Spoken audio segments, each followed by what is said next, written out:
ಅದು ಗೊತ್ತಿಲ್ಲ ನನಗೆ. ಆಣೆ ಪ್ರಮಾಣ ಮಾಡುವಂಥ ಸ್ಥಿತಿ ಚೆನ್ನೈಗಂತೂ ಬಂದಿಲ್ಲ.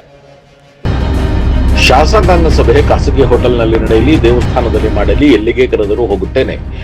ಧರ್ಮಸ್ಥಳದಲ್ಲಿ ಮಾಡಲಿ, ಅಯೋಧ್ಯೆಯಲ್ಲಿ ಮಾಡಲಿ, ಮಥುರಾದಲ್ಲಿ ಮಾಡಲಿ ನಾನು ಹೋಗುವವನೇ ಎಂದು ಶಿವಮೊಗ್ಗ ನಗರ ಶಾಸಕ ಎಸ್.ಎನ್. ಚನ್ನಬಸಪ್ಪ ತಿಳಿಸಿದ್ದಾರೆ.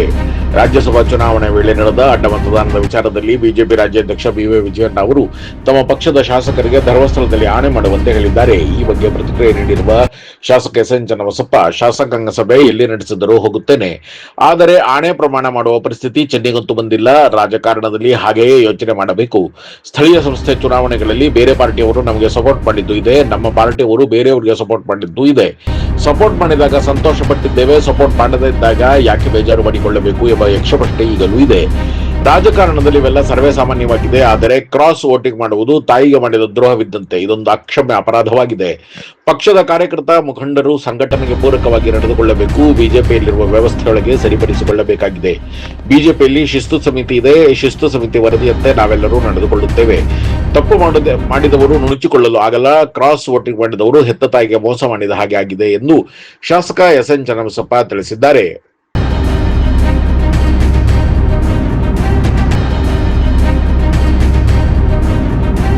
ಒಂದು ಸಣ್ಣ ಬ್ರೇಕ್ ನಂತರ ಚನ್ನಬಸಪ್ಪ ಏನ್ ಹೇಳಿದ್ರು ಕೇಳೋಣ ಬನ್ನಿ.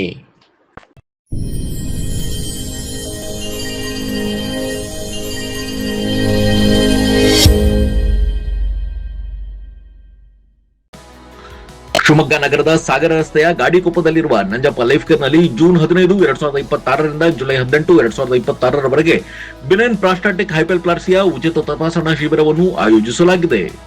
ಸೋಮವಾರದಿಂದ ಶನಿವಾರದವರೆಗೆ ಪ್ರತಿದಿನ ಬೆಳಗ್ಗೆ 10:30ರಿಂದ ಸಂಜೆ 3:30ರವರೆಗೆ ಈ ಶಿಬಿರ ನಡೆಯಲಿದೆ.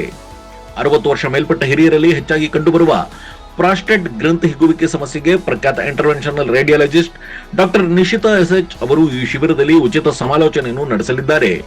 ಪದೇ ಪದೇ ಮೂತ್ರ ವಿಸರ್ಜನೆ, ಮೂತ್ರದ ವೇಳೆ ಉರಿ, ಮೂತ್ರದಲ್ಲಿ ರಕ್ತ ಹಾಗೂ ಕೆಳ ಹೊಟ್ಟೆ ನೋವಿನಂತಹ ಲಕ್ಷಣಗಳಿರುವವರು ಈ ಶಿಬಿರದ ಸದುಪಯೋಗವನ್ನು ಪಡೆದುಕೊಳ್ಳಬಹುದು. ಹೆಚ್ಚಿನ ಮಾಹಿತಿ ಹಾಗೂ ಅಪಾಯಿಂಟ್ಮೆಂಟ್ಗಾಗಿ ಸಂಪರ್ಕಿಸಿ Nanjappa life care, Gadikoppa, Shivamogga. Mobile ಸಂಖ್ಯೆ 8050616525.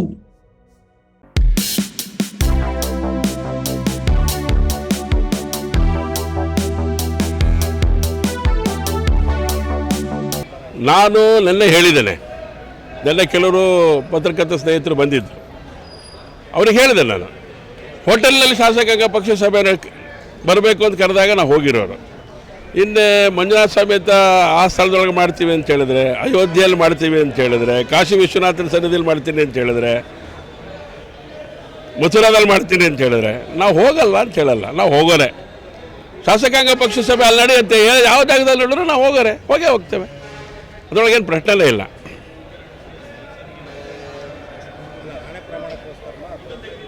ಅದು ಗೊತ್ತಿಲ್ಲ ನನಗೆ. ಆಣೆ ಪ್ರಮಾಣ ಮಾಡುವಂಥ ಸ್ಥಿತಿ ಚೆನ್ನೈಗಂತೂ ಬಂದಿಲ್ಲ.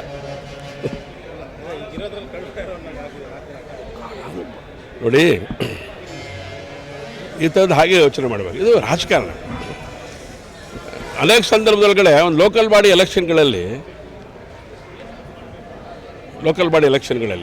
ನಾವು ಅನೇಕ ಸಂಗತಿಗಳು ಮಾಡಿರ್ತೀವಿ. ಬೇರೆ ಪಾರ್ಟಿಯಿಂದ ಬಿಟ್ಟು ನಮ್ಮ ಪಾರ್ಟಿಗೆ ಸಪೋರ್ಟ್ ಮಾಡಿರೋದು ಇದೆ, ನಮ್ಮ ಪಾರ್ಟಿಯವ್ರು ಬೇರೆಯವ್ರಿಗೆ ಸಪೋರ್ಟ್ ಮಾಡಿರೋದು ಇದೆ. ಸಪೋರ್ಟ್ ಮಾಡಿದಾಗ ಸಂತೋಷ ಪಟ್ಟಿದ್ದೀವಿ, ಹೀಗಾಗಿ ಬೇಜಾರು ಮಾಡ್ಕೋಬೇಕು ಅನ್ನೋದು ಯಕ್ಷ ಪ್ರಶ್ನೆಗೆ ಉಳ್ಕೊಂಡ್ಬಿಡುತ್ತೆ. ಈ ಸ್ಥಿತಿಗೆ ಹೋಗೋ ಅವಶ್ಯಕತೆ ಇಲ್ಲ. ಪೊಲಿಟಿಕಲ್ ಆ್ಯಂಗಲಲ್ಲಿ ಯೋಚನೆ ಮಾಡಿದಾಗ ಯಾವ್ದು ಸರಿ ಯಾವ್ದು ತಪ್ಪು, ಇದು ಅಕ್ಷಮ್ಯ ಅಪರಾಧ. ಇದು ತಾಯಿಗೆ ಮಾಡಿದಂಥ ದ್ರೋಹ. ಅದರೊಳಗಡೆ ಎರಡು ಡಿಸ್ಪ್ಯೂಟ್ ಇಲ್ಲ ನನಗೆ. ಪಕ್ಷದ ಕಾರ್ಯಕರ್ತ, ಪಕ್ಷದ ಚುನಾಯಿತ ಪ್ರತಿನಿಧಿ ಸಂಘಟನೆಗೆ ಪೂರಕವಾಗಿ ನಡ್ಕೋಬೇಕು, ಇದು ನಮ್ಮ ಜವಾಬ್ದಾರಿ ಇದೆ. ಸೊ ಹಾಗಾಗಿ ನಮ್ಮದೊಂದು ವ್ಯವಸ್ಥೆ ಇದೆ, ಆ ವ್ಯವಸ್ಥೆ ಒಳಗಡೆ ಇದನ್ನು ಸರಿಪಡಿಸ್ಕೊಳ್ಳೋಂಥದ್ದು ಬಹಳ ಅಗತ್ಯ ಇದೆ. ಅದಕ್ಕೋಸ್ಕರ ಸಮಿತಿ ರಚನೆ ಮಾಡಿದ್ದಾರೆ. ಸಮಿತಿ ರಿಪೋರ್ಟ್ ಬರಲಿ. ನಮ್ಮದು ಶಿಸ್ತು ಸಮಿತಿ ಇದೆ ನಮ್ಮದು. ಆ ಶಿಸ್ತು ಸಮಿತಿಗೆ ಏನು ರಿಪೋರ್ಟ್ ಕೊಡಬೇಕೋ ಕೊಡ್ತಾರೆ, ಡಿಸಿಷನ್ ಆಗತ್ತೆ. ಯಾರು ತಪ್ಪಿತಸ್ಥರು ಕೂಡ ತಪ್ಪಿಸ್ಕೊಳ್ಳೋಕ್ಕಾಗಲ್ಲ. ಆದರೆ ತಪ್ಪು ಮಾಡಿರೋರು ಮಾತ್ರ ಹೆತ್ತ ತಾಯಿಗೆ ದ್ರೋಹ ಮಾಡಿದಂಥ ಕಾರ್ಯ ಮಾಡಿದ್ದೀರಿ ಅನ್ನೋಂಥ ಸಂಗತಿನ ಈ ಸಂದರ್ಭ ಹೇಳಲಿಕ್ಕೆ ನಾನು ಇಷ್ಟಪಡ್ತೀನಿ.